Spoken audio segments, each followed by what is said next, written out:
Assalamualaikum warahmatullahi wabarakatuh.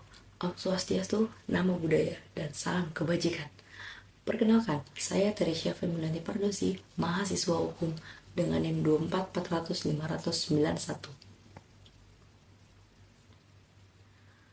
Pada kesempatan kali ini, saya akan membahas sebuah topik penting dan menarik di bidang hukum agraria, yaitu pembagian hak bersama dalam pendaftaran tanah dan pemeliharaan data. Tanah bukan sekedar benda bernilai ekonomi, tetapi juga memiliki nilai sosial dan budaya bagi masyarakat Indonesia. Oleh karena itu, pengaturan mengenai kepemilikan, pembagian, serta pemeliharaan data tanah menjadi sangat penting agar tidak terjadi konflik dan untuk menjamin kepastian hukum bagi seluruh warga negara. Video ini menjelaskan bagaimana hukum agraria di Indonesia mengatur hak bersama, bagaimana pendaftaran dilakukan oleh BPN, bagaimana pembagian atau splitsing dapat dilaksanakan, dan bagaimana pemeliharaan data penting untuk menjaga kepastian hukum. Untuk memahami pembagian hak bersama, kita harus terlebih dahulu memahami landasan dari hukum agraria di Indonesia. Dasar utamanya adalah Undang-Undang Nomor 5 Tahun 1960 tentang Peraturan Dasar Pokok-Pokok Agraria atau UU-PA. Menurut pasal 19 UU-PA, untuk menjamin kepastian hukum atas tanah, pemerintah melaksanakan pendaftaran tanah di seluruh wilayah Indonesia. Pendaftaran tanah ini bertujuan untuk memberikan kepastian hukum dan perlindungan hukum kepada pemegang hak, menyediakan informasi bagi pihak yang berkepentingan, dan menyelenggarakan tertib administrasi pertanahan. Pendaftaran tanah ini diatur lebih lanjut dalam Peraturan Pemerintah Nomor 24 Tahun 1997 tentang pendaftaran tanah. Berdasarkan PP tersebut, pendaftaran tanah adalah serangkaian kegiatan yang dilakukan oleh pemerintah secara terus-menerus, berkesinambungan, dan teratur, meliputi pengumpulan, pengolahan, penyajian, serta pemeliharaan data fisik dan data yuridis mengenai bidang-bidang tanah. Data fisik meliputi lokasi, batas, dan luas tanah, sedangkan data yuridis meliputi status hukum tanah, nama pemegang hak, dan jenis hak-haknya, seperti hak milik, hak guna usaha, dan hak guna bangunan. Jadi, pendaftaran tanah bukan hanya soal pencatatan administratif, tetapi juga merupakan upaya negara untuk menjamin kepastian hukum, keadilan, dan ketertiban pertanahan. Selanjutnya, kita bahas mengenai hak bersama atas tanah. Apa itu hak bersama? Hak bersama atas tanah adalah hak atas satu bidang tanah yang dimiliki oleh dua orang atau lebih secara bersama-sama, di mana masing-masing pemegang hak memiliki bagian yang tidak dapat dipisahkan secara fisik, tetapi diakui secara hukum. Artinya, mereka semua memiliki kedudukan hukum yang sama terhadap tanah tersebut. Dasar hukum hak bersama ini diatur dalam beberapa ketentuan, seperti yang pertama, UU-PA pasal 20 sampai pasal 27 yang menjelaskan hak milik atas tanah. Yang kedua, pasal 32 sampai 34 PP nomor 24 tahun 1997 yang menegaskan bahwa tanah yang dimiliki oleh beberapa orang secara bersama harus didaftarkan atas nama semua pemilik. Dan yang terakhir, Peraturan Menteri ATR atau BPN nomor 3 tahun 1997 pasal 94 sampai 97 yang mengatur pencatatan hak bersama dalam buku tanah dan sertifikat. Dalam sertifikat hak bersama, nama-nama seluruh pemegang hak harus tercantum secara lengkap. Misalnya, sertifikat hak milik atas nama Andi Wijaya, Dini Lestari, dan Rudi Hartono. Hal ini menandakan bahwa ketiganya benar-benar memiliki hak hukum yang setara terhadap tanah tersebut. Hak bersama ini bisa timbul dari beberapa sebab, seperti tanah warisan yang belum dibagi, tanah hasil pembelian bersama, tanah harta bersama suami istri atau biasa dibilang harta gono gini. Dalam konteks hukum, semua pihak yang namanya tercantum dalam sertifikat memiliki kewajiban dan hak yang sama terhadap tanah tersebut. Proses pendaftaran tanah hak bersama dilakukan melalui beberapa tahapan penting di kantor pertanahan atau BPN. Berdasarkan PP nomor 24 tahun 1997, ini adalah langkah-langkahnya. Yang pertama, pengajuan permohonan. Semua pemegang hak bersama mengajukan permohonan ke kantor BPN dengan mengisi formulir dan menyerahkan dokumen pendukung. Yang kedua, pemeriksaan berkas dan verifikasi data. Petugas BPN memeriksa keabsahan dokumen seperti akta jual beli, akta waris, akta hibah yang menunjukkan kepemilikan bersama. Yang ketiga, pengukuran tanah. Petugas melakukan pengukuran untuk memastikan luas dan batas tanah. Yang keempat, pembukuan hak dan penerbitan sertifikat. Setelah semua data diverifikasi, BPN mencatat hak bersama dalam buku tanah dan menerbitkan satu sertifikat dengan nama seluruh pemegang hak. Dalam setiap tahap, kehadiran semua pemegang hak atau kuasanya wajib agar tidak ada pihak yang dirugikan. Contohnya, 3 bersaudara. Contohnya ada Anita, Roni, dan Dewi, mewarisi sebidang tanah dari orang tuanya. Mereka sepakat mendaftarkan tanah tersebut sebagai hak milik bersama. Setelah verifikasi dan pengukuran, BPN menerbitkan sertifikat atas nama ketiga orang tersebut. Hal ini memastikan bahwa hak masing-masing diakui negara dan dilindungi secara hukum. Seiring waktu, para pemegang hak bersama mungkin ingin memisahkan bagian kepemilikannya masing-masing agar lebih jelas dan dapat dimanfaatkan secara pribadi. Nah, proses pemisahan ini disebut pembagian hak bersama atau splitsing. Dasar hukumnya ada dalam pasal 48-50 PP nomor 24 tahun 1997 dan pasal 97-100 Permen ATR atau BPN nomor 3 tahun 1997. Langkah-langkah splitsing. Yang pertama, semua pemegang hak membuat kesepakatan pembagian di hadapan pejabat pembuat akta tanah atau PPAT. Yang kedua, permohonan diajukan ke kantor BPN. Yang ketiga, dilakukan pengukuran ulang dan pembuatan peta di bidang baru. Dan yang terakhir, setelah diverifikasi, BPN menerbitkan sertifikat baru atas nama masing-masing pemegang hak. Contohnya, sebidang tanah seluas 1.200 meter persegi dimiliki 4 orang bersaudara. Setelah sepakat membagi sama rata, masing-masing memperoleh 300 meter persegi. BPN kemudian menerbitkan 4 sertifikat baru sesuai hasil pembagian. Tujuan splitsing ini untuk memberikan kepastian hukum individual, mencegah sengketa, dan mempermudah pengelolaan tanah. Setelah tanah terdaftar, data tersebut harus terus diperbarui agar sesuai dengan keadaan yang sebenarnya. Proses ini disebut pemeliharaan data pendaftaran tanah. Berdasarkan pasal 36 PP nomor 24 tahun 1997, pemeliharaan data dilakukan apabila terjadi perubahan data fisik atau data yuridis. Pemeliharaan data fisik dilakukan jika ada perubahan batas, luas, atau letak tanah akibat pengukuran ulang, pemecahan, atau penggabungan bidang tanah. Pemeliharaan data yuridis dilakukan jika terjadi perubahan pemegang hak, misalnya karena jual beli, hibah, waris, atau putusan pengadilan. Setiap perubahan harus segera didaftarkan agar buku tanah dan sertifikat selalu mencerminkan kondisi terbaru. Contohnya, setelah pembagian hak bersama, setiap pemilik baru mendaftarkan kembali tanahnya. Jika salah satu pemilik menjual bagiannya, nama pemegang hak baru dicatat dalam buku tanah. Pemeliharaan data ini sangat penting agar tidak terjadi sertifikat ganda, tumpang tindih lahan, atau sengketa hukum. Dalam praktik penyelenggaraan pendaftaran tanah dan pembagian hak bersama, seringkali ditemukan berbagai permasalahan yang cukup kompleks. Permasalahan ini tidak hanya disebabkan oleh kurangnya pemahaman masyarakat terhadap hukum agraria, tetapi juga oleh faktor administrasi dan lemahnya pengawasan.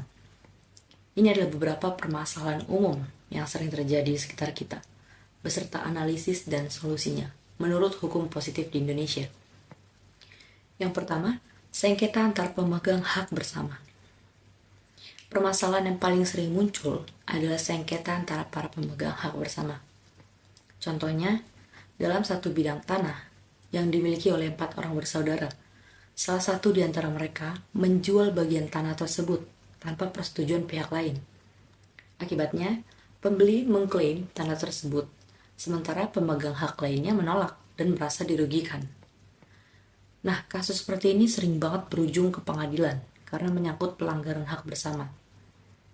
Berdasarkan pasal 31 PP nomor 24 tahun 1997, setiap peralihan hak atas tanah yang dimiliki bersama harus disetujui oleh seluruh pemegang hak. Jika salah satu pihak melakukan transaksi tanpa persetujuan tertulis dari yang lain, maka transaksi tersebut tidak sah dan dapat dibatalkan secara hukum. Dalam prakteknya, penyelesaian sengketa dapat ditempuh melalui yang pertama, mediasi di kantor pertanahan yang difasilitasi oleh pejabat PPN atau aparat desa. Dan yang kedua, jika mediasi gagal, para pihak dapat mengajukan gugatan perdata ke pengadilan negeri untuk membatalkan perjanjian jual beli. Baik, ini ada contoh kasus nyatanya.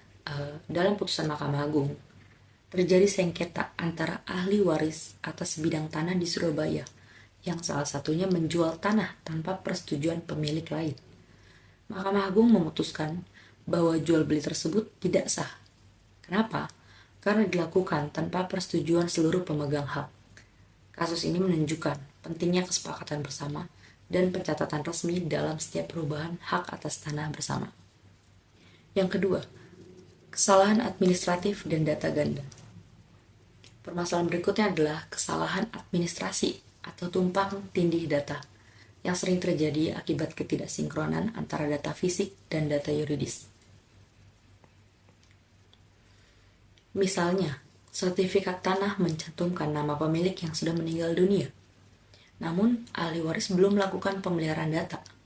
Akibatnya, muncul sertifikat baru di atas tanah yang sama dengan nama pihak lain karena tidak ada catatan pembaruan.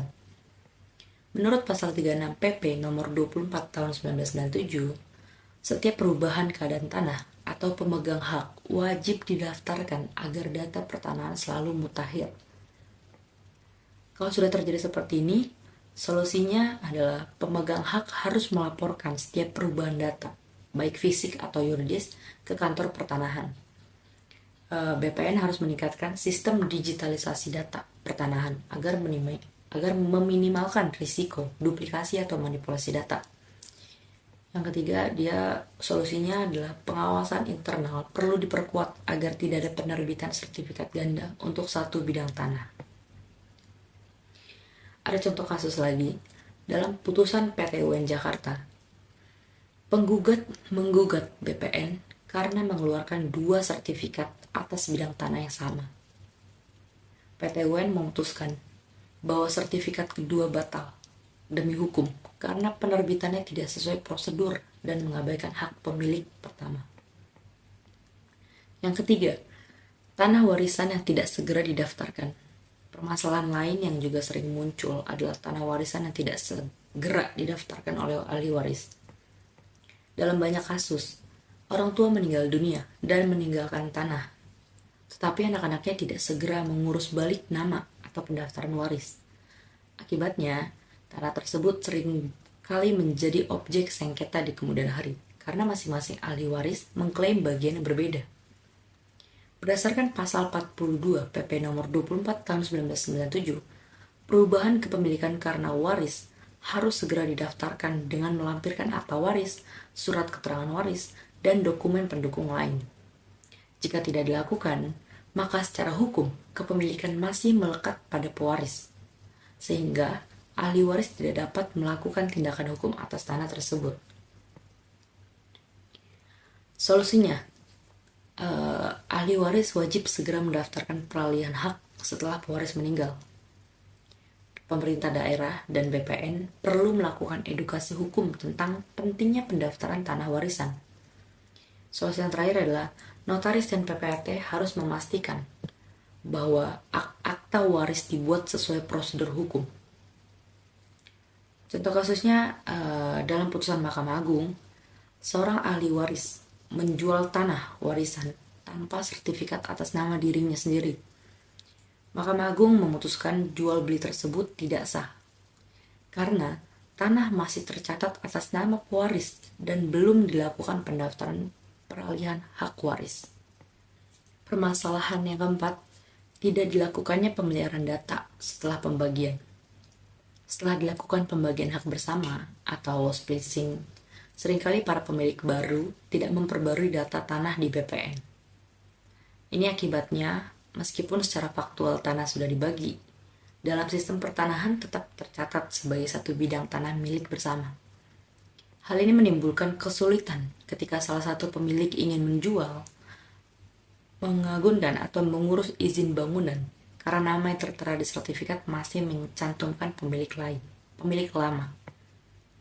Solusinya adalah yang pertama, segera lakukan pemeliharaan data pendaftaran tanah setelah terjadi pembagian. Yang kedua, laporkan perubahan tersebut secara resmi ke kantor pertanahan. Dan solusi yang terakhir adalah pastikan sertifikat lama ditarik dan diganti dengan sertifikat baru sesuai pembagian hasil splitting. Proses ini tidak hanya menjaga ketertiban administrasi, tetapi juga menjadi bukti sah atas kepemilikan yang baru. Permasalahan yang kelima, kurangnya literasi hukum dan transparansi. Permasalahan yang paling mendasar sebenarnya adalah kurangnya kesadaran hukum masyarakat. Banyak orang yang menganggap sertifikat tanah hanyalah formalitas. Padahal, sertifikat adalah bukti yang sah secara hukum dan memiliki kekuatan pembuktian kuat di pengadilan. Kurangnya edukasi hukum menyebabkan masyarakat sering melakukan transaksi tanpa akta resmi, hanya bermodal kwitansi atau surat pernyataan, yang secara hukum tidak memiliki kekuatan mengikat. Solusinya itu adalah, yang pertama, pemerintah perlu memperluas program pendaftaran tanah sistematis lengkap atau PTSL dan sertifikasi massal dengan sosialisasi yang mudah dipahami masyarakat. Solusi yang kedua, diperlukan sinergi antara BPN, pemerintah daerah, notaris atau PPAT, dan aparat desa untuk menciptakan sistem pendaftaran tanah yang transparan, cepat, dan bebas pungli. Solusi yang terakhir adalah kampanye literasi hukum di sekolah dan perguruan tinggi harus digencarkan agar masyarakat melek hukum agraria sejak dini. Dari berbagai permasalahan yang telah kita bahas sebelumnya, mulai dari sengketa antar pemegang hak bersama, tumpang tindih data, keterlambatan pendaftaran warisan, hingga rendahnya kesadaran hukum masyarakat, kita dapat melihat satu benang merah penting, yaitu bahwa sistem hukum agraria Indonesia memerlukan sinergi yang kuat antara aturan lembaga dan masyarakat. Pendaftaran tanah dan pembagian hak bersama bukan hanya urusan administratif semata, tetapi juga bentuk tanggung jawab bersama dalam menjaga kepastian hukum dan keadilan sosial. Hukum agraria sejatinya dirancang bukan untuk membatasi, melainkan untuk melindungi hak-hak rakyat atas tanah. Dalam konteks pembagian hak bersama, perlindungan hukum ini memastikan agar setiap individu yang memiliki bagian dalam suatu tanah tetap memiliki kedudukan hukum yang setara dan diakui negara. Kita juga perlu memahami bahwa proses pemeliharaan data pertanahan bukanlah kegiatan sekali jadi. Ia adalah proses berkelanjutan yang menuntut ketelitian, transparansi, dan kejujuran. Setiap perubahan data, baik karena jual beli, pewarisan, hibah, maupun pembagian hak, wajib dilaporkan agar sistem pertanahan nasional tetap akurat dan dapat dipercaya.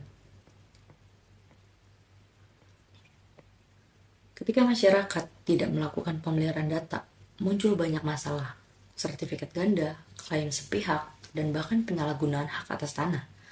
Hal-hal ini bukan hanya merugikan individu, tetapi juga merusak kepercayaan terhadap hukum dan lembaga negara. Oleh karena itu, disinilah pentingnya kesadaran kolektif. Pemerintah melalui BPN atau Badan Pertanahan Nasional memiliki kewajiban melakukan pembinaan dan pelayanan. Namun, masyarakat juga harus berperan aktif untuk mematuhi prosedur, memahami hak dan kewajibannya, serta menghormati hak orang lain.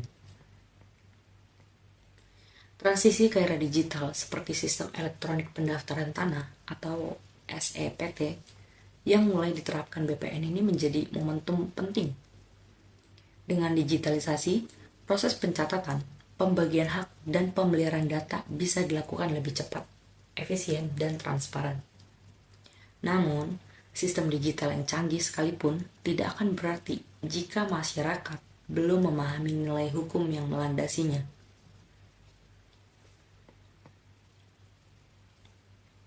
Oleh karena itu, kesadaran hukum dan kejujuran menjadi fondasi utama. Sebab hukum hanya akan hidup dan bermakna apabila masyarakat yang menjadi subjeknya mau menaati dan menjalankan aturan tersebut dengan penuh tanggung jawab. Maka dari itu, sebelum kita memasuki bagian penutup, marilah kita renungkan sejenak. Tanah yang kita pijak hari ini bukan hanya sekedar benda bernilai ekonomi, tetapi juga warisan sejarah, budaya, dan sumber kehidupan bangsa. Menjaganya berarti menjaga masa depan kita bersama. Dari materi ini, ada beberapa hal penting yang bisa saya simpulkan. Pertama, tanah adalah sumber kehidupan. Tanah bukan sekedar benda yang bisa dibeli dan dijual, tapi juga bagian dari identitas kita sebagai bangsa Indonesia. Karena itu, pengelolaan tanah harus dilakukan secara adil dan bertanggung jawab. Kedua, pendaftaran tanah menjadi hal yang sangat penting karena memberikan kepastian hukum. Dengan tanah yang sudah terdaftar dan bersertifikat, kita terlindungi dari klaim orang lain, dari sengketa, dan dari masalah hukum di kemudian hari. Ketiga, kalau suatu tanah dimiliki bersama dan kemudian dibagi, proses pembagiannya harus melalui aturan yang sah. Semua pihak yang terlibat harus setuju dan harus didaftarkan ke BPN, supaya negara tahu siapa pemilik yang baru. Yang keempat, pemeliharaan data juga sama pentingnya. Setiap kali ada perubahan, misalnya pemilik meninggal dunia, tanah dijual, atau dibagi waris, semua itu wajib dilaporkan ke kantor pertanahan, supaya data tetap sesuai kenyataan. Kalau data tanah dibiarkan tidak diperbarui, bukan hanya bikin bingung di kemudian hari, tapi juga bisa menimbulkan masalah hukum. Ada banyak kasus di mana tanah keluarga jadi sumber pertengkaran karena data tidak diperbarui sejak lama. Karena itu, mari kita ubah cara pandang kita terhadap hukum agraria. Jangan anggap pendaftaran tanah sebagai hal yang ribet, tapi lihatlah sebagai perlindungan untuk diri kita sendiri. Dengan tertib administrasi, kita membantu negara menciptakan keadilan dan keteraturan. Kita juga perlu sadar, tanah adalah sesuatu yang tidak bisa diperbanyak. Karena itu, pengelolaannya harus hati-hati. Kalau semua orang bisa saling menghormati hak tanah orang lain dan melaporkan perubahan data dengan benar, maka banyak masalah yang bisa kita hindari. Sekian pemaparan materi mengenai pembagian hak bersama dalam pendaftaran tanah dan pemeliharaan data. Kalau ada salah dan kurang, mohon dimaafkan. Terima kasih.